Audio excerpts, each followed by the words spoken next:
वो आपका लोन तो अप्रूव कर देंगे, लेकिन वो आपके सिबिल में बहुत ज़्यादा अफेक्ट करता है। दो गाड़ी परचेज की है, एक 700 and the other one is Scorpio, and approval rate है वो थोड़ा बढ़ सकता है, मतलब चांसेस हैं कि आपका लोन जल्दी हो जाए, राइट। आप प्राइवेट बैंक के पास जाओ, Kotak, HDFC, ICICI, IDFC, IndusInd, किसी के पास भी चल जाओ। What's up guys, this side निपुण धवन once again, और आज हम बात करेंगे बैंक लोन्स की। जब आप गाड़ी लेने जाते हो, जब आप बैंक से लोन लेते हो, तो उस टाइम आपको कौन कौन सी चीज़ों का ध्यान रखना होता है, आज हम उसके बारे में स्पेसिफिकली बात करेंगे, राइट।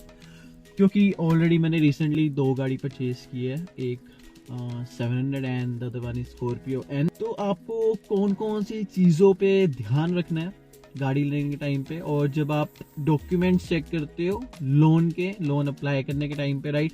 तो जो सबसे पहली चीज़ आपको ध्यान रखनी है वो ये है कि जब आप डीलर के पास जाते हो और जब आपको वो एक सजेशन देता है कि हम आपकी 4 से 5 जगह फाइल लगा देते हैं बैंक में, वो आपको बोलेंगे कि यार इससे ना थोड़ी सी आपकी जो अप्रूवल रेट है वो थोड़ा बढ़ सकता है, मतलब चांसेस हैं कि आपका लोन जल्दी हो जाए, राइट। लेकिन आपने कभी भी ऐसा नहीं करना। कोशिश करो कि यार आप अपने एंड से एक बैंक ढूंढ के रखो, राइट, जो कि आपको लोन कर दे। इन केस अगर वो नहीं पॉसिबल, तो उस केस में आपको एक से ज़्यादा फाइल नहीं लगवानी, क्योंकि एक बैंक में अगर आपकी फाइल रिजेक्ट होगी, सपोज आप उन्होंने 4 बैंक में लगाई और एक बैंक ने अगर आपकी फाइल रिजेक्ट कर दी, तो आपके सिबिल में वो चीज़ अपडेट हो जाएगी। सेकंड बैंक भी रिजेक्ट कर देगा बिना आपकी प्रोफाइल देखे, फाइल देखे, और थर्ड बैंक भी और फोर्थ बैंक भी सारे रिजेक्ट कर देंगे। उससे क्या होगा, जो सेकंड पॉइंट है उसकी तरफ हम चलते हैं, वो आपको भेजेंगे प्राइवेट लैंडर्स के पास। यार देखो, बैंक है, आप प्राइवेट बैंक के पास जाओ, Kotak, HDFC, ICICI, IDFC, IndusInd, किसी के पास भी चल जाओ, बैंक है यार, मतलब इनका नाम है, राइट। इनसे अगर आपका लोन नहीं होता वो ना, तो आपको प्राइवेट जो कंपनीज होती हैं, एग्जांपल के तौर पे मैं आपको बताता हूँ, जैसे कि HLF, हाँ yes, Hinduja land finance, right. एक आपकी होगी सुंदरयाम फाइनेंस करके, तो ना ऐसे की कंपनीज में आपकी बेसिकली फाइल लगाते हैं। वो आपका लोन तो अप्रूव कर देंगे, लेकिन वो आपके सिबिल में बहुत ज़्यादा अफेक्ट करता है, राइट। जो थर्ड पॉइंट आपने नोट करना है वो ये करना है कि रेट ऑफ इंटरेस्ट आपको कितना मिल रहा है, राइट। यार देखो, रेट ऑफ इंटरेस्ट आपको 7.5% में मिल सकता है, रेट ऑफ इंटरेस्ट आपको 9, 10, 11% में मिल सकता है। अब ये डिपेंड करता है आपकी प्रोफाइल के ऊपर, आपके सिविल स्कोर के ऊपर। अगर आपका स्कोर 800 से ऊपर है, तो हो सकता है आपको जो लोन है वो 8, 8.5, जैसे करंटली रेट चल रहा है 8.5 मिनिमम है। किसी बैंक में आप चल जाओ, आपको 8.5% ही मिलेगा, राइट। अगर आपका सिविल 750 से नीचे है, राइट, 711, 725 ऐसा है, तो आपको हो सकता है जो इंटरेस्ट रेट है वो 10% के आसपास भी मिले। तो यार इस चीज़ का भी आपने ध्यान रखना है, ये देखना है फ्लोटिंग में है, आपका फ्लैट है, राइट, रिड्यूसिंग लोन है या फिर नहीं है। इन सभी चीज़ों पे आपने ध्यान देना है, राइट। जो फोर्थ पॉइंट आ जाता है वो आता है एडवांस EMI आपने कभी भी पे नहीं करनी।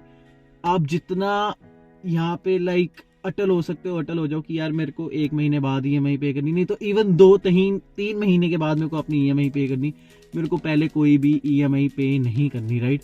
उसमें देखो आपका कोई फ़ायदा नहीं, आपका लॉस है टोटली, क्योंकि वो आपसे सपोज आपने 5 लाख का लोन लिया, राइट, और आपकी EMI बनी 10,000 रुपये, तो वो 10,000 रुपये आपसे पहले ही ले लेंगे बिना लोन प्रोवाइड करवाए, राइट। तो अब वो कंपनी को 4,90,000 रुपया देंगे, वो 10,000 रुपया वो खुद के पास रख लेंगे, जिससे क्या होता है आपका जो लोन है वो 4,90,000 का बनता है इनडायरेक्टली, जो आपको 5 लाख का दिखाया जाता है, जिसमें आपको पता नहीं चलता कि वो जो 10,000 है वो उन्होंने अपनी कमीशन ऑलरेडी रख ली है फाइनेंस वालों ने, राइट। तो जो फिफ्थ पॉइंट अब हम चलते हैं, तो फिफ्थ पॉइंट में देखो आपको सबसे ज़्यादा ध्यान रखना होता है वो होता है फॉर्म्स चेक करने। वहाँ पे रेट ऑफ इंटरेस्ट इन्होंने कितना मेंशन किया, आपकी EMI कितनी मेंशन करी है, लोन अमाउंट कितना मेंशन किया, आपको भी नोटिस करना। आपकी मोस्टली नहीं तो इंटरेस्ट ब्लैंक रहेगा, राइट, नहीं तो आपकी EMI ब्लैंक रहेगी, राइट, नहीं तो कई केसेस में तो मैंने देखा है कि लोन अमाउंट भी ब्लैंक रहता है। मैंने अपने CA से काफ़ी उस टाइम पे कंसल्ट किया था कि यार कैसे करना है कैसे नहीं करना, तो he helped me a lot, right. तो मेरे को उन चीज़ों का थोड़ा फ़ायदा हो गया था, जिसके कारण ऑब्वियसली लोन में इतना हमको इशू नहीं आया, और लोन में हमारे साथ फ्रॉड नहीं हुआ। नहीं तो ऑब्वियस बहुत ज़्यादा फ्रॉड, मैंने यहाँ से कुछ 3 साल पहले स्कूटर का लोन लिया था, तो उस time I was like kid, right. आज से 5 साल पहले की बात है ये, तो उस टाइम मैं बच्चा ही था, है ना, राइट, 19 साल का। तो एक लोन होता नहीं था उस टाइम पे, राइट। तो उन्होंने मेरा लोन एक प्राइवेट लैंडर से करवा दिया और मेरे को इंटरेस्ट पड़ा उसके अंदर तकरीबन, क्योंकि 60,000 का स्कूटर था और मेरी जो अमाउंट गई थी वो गई थी 1,10,000 रुपये। ऑलमोस्ट 100% बनता है, राइट। तो आपने इन चीज़ों का थोड़ा ध्यान देना है। तो हमारा 6 पॉइंट वो आ जाता है कि यार आप लोन कहाँ से करवा रहे हो। और अगर आप प्राइवेट किसी लैंडर से लोन करवा रहे हो तो बिना डॉक्यूमेंट्स चेक करे, बिना उसको क्रॉस चेक किए आपने कभी भी साइन नहीं करने, आंखें बंद करके। यू नेवर नो आपके साथ किस टाइम कब क्या धोखा हो जाए। अगर आप नॉर्मल बैंक से करवा रहे हो, गवर्नमेंट, देखो गवर्नमेंट बैंक से अच्छा कोई बैंक नहीं है। अपने ऐप्स पे सिबिल जब चेक करोगे तो वहाँ पे लिखा आता है आपका ये लोन चल रहा है, कितने % वहाँ पे आपका इंटरेस्ट पड़ रहा है, कितनी EMI जा रही है। तो आप कभी भी जब आप किसी प्राइवेट, किसी जो प्राइवेट लैंडर्स हो गए, प्राइवेट बैंक्स हो गए, उनका देखोगे वहाँ पे कभी भी आपके इंटरेस्ट मेंशन नहीं होती, और इवन कई बार आपको वहाँ पे EMI भी मेंशन नहीं मिलेगी।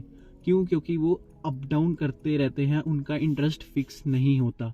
और यूजली जब आप प्राइवेट किसी लैंडर से करते हो तो उसके अंदर आपको जो इंटरेस्ट पड़ता है वो कम से कम 15 से 16% पड़ता है, राइट।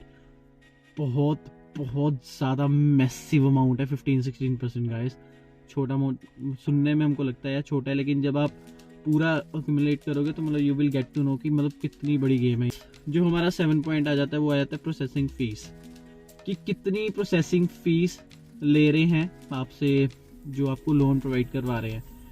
बहुत सारे बैंक्स ऐसे होते हैं जो लेते ही नहीं है, 0% होता है, उनके फाइल चार्जेस होते हैं 1000 से 1500 rupees, that's it. Government bank से लोन हुआ उस पर 2200 फाइल चार्जेस थे ओनली, दैट्स इट, राइट। और बहुत सारे बैंक्स में यूजली जो इसकी प्रोसेसिंग फीस होती है वो 2% से लेके अप टू 5% तक जाती है। तो यार ऐसा नहीं है कि मतलब लाइक छोटी अमाउंट है 5% भी, यार it's a big amount, okay, मतलब फ़र्क पड़ता है। और कई बार बैंक वाले क्या करते हैं, वो ना प्रोसेसिंग फीस आपको लगा देते हैं और इंटरेस्ट कम कर देते हैं। सपोज एक बैंक आपको 8% दे रहा है और एक बैंक आपको 9% दे रहा है। अब 8% में आपको 4% प्रोसेसिंग फीस देनी है और 9% जो इंटरेस्ट रेट वाला है उसमें आपको कोई भी प्रोसेसिंग फीस नहीं देनी। तो आप जब लास्ट में उसको फाइनल उसका निकालोगे ना अमाउंट, तो उसमें आप नोटिस करोगे जिस पे आप 9% दे रहे हो ना, उसमें आपके पैसे कम जा रहे हैं एज़ कम्पेयर टू जिसमें आप 8% इंटरेस्ट दे रहे हो। तो मतलब ऐसे भी बैंक वाले काफ़ी गेम्स खेलते हैं, तो आपको उसको भी थोड़ा सा ध्यान में रखना है। 8th पॉइंट है, जब कभी भी आप डॉक्यूमेंट साइन करते हो, राइट, उस टाइम आपने हमेशा अपने पास कॉपी रखनी ही रखनी है डॉक्यूमेंट्स की। ऐसा ना हो कि आपके पास डॉक्यूमेंट्स की कॉपी ही नहीं है। बहुत टाइम ऐसे होता है कि बैंक वाले मुकर जाते हैं। जो 9th पॉइंट है, कोई भी आपको लोन देता है ना तो वो आपको एक ऑफर देता है कि आप ना इंश्योरेंस ले लो। तो देखो वो इंश्योरेंस लेनी इज़ नॉट मैंडेटरी। आपको ज़रूरत है तो लो, नहीं ज़रूरत तो मत लो। वो सिर्फ तभी यूज़ में आएगी, मतलब ऑब्वियसली आप मतलब लाइक इस दुनिया में नहीं रहोगे तभी वो बेसिकली काम में आएगी। अदरवाइज बहुत ही रेयर केसेस में वो काम में आती है, तो उसकी ज़्यादा ज़रूरत नहीं होती। मान लो अगर आपकी तबीयत ख़राब है, कुछ हुआ, तो वो क्या होता है कि वो 3 मंथ्स तक विल पे फॉर EMI, है ना। Otherwise no help at all. वो भी सब केसेस में नहीं, कुछ ही केसेस में जिसमें आप लाइक चल नहीं पाते, जिसमें आपको कुछ ऐसी प्रॉब्लम हो जाती है कि अब आप फिजिकली वर्क नहीं कर पाओगे, तो जो लोन इंश्योरेंस है वो थोड़ा अवॉइड कर सकते हो आप लेना। तो यार जब कभी भी लोन लेना ना आपको, तो आप कोशिश करो कि यार उससे ना 7-8 महीने पहले आप थोड़ा अपना क्रेडिट कार्ड यूज़ करना शुरू कर दो। उससे क्या होता है, उससे ना थोड़ा सा आपका जो सिबिल है ना वो अच्छा हो जाता है और आपको लोन लेने में बहुत ईजी हो जाता है उससे, राइट। तो यही कुछ पॉइंट्स थे जो आज लाइक मेरे को मेरे दिमाग में आ रहे थे। तो मैंने सोचा यार इसको आपके साथ शेयर करना चाहिए इन पॉइंट्स को, राइट, क्योंकि बहुत सारे लोग इन छोटी छोटी डिटेल्स को नोट नहीं करते। तो या दैट्स इट। तो आज के लिए इतना ही। यार अगर आपको वीडियो थोड़ा सा भी पसंद आता हो तो यार वीडियो को लाइक कर दिया करो, चैनल को सब्सक्राइब कर दो, right, that's it. Thanks a lot guys.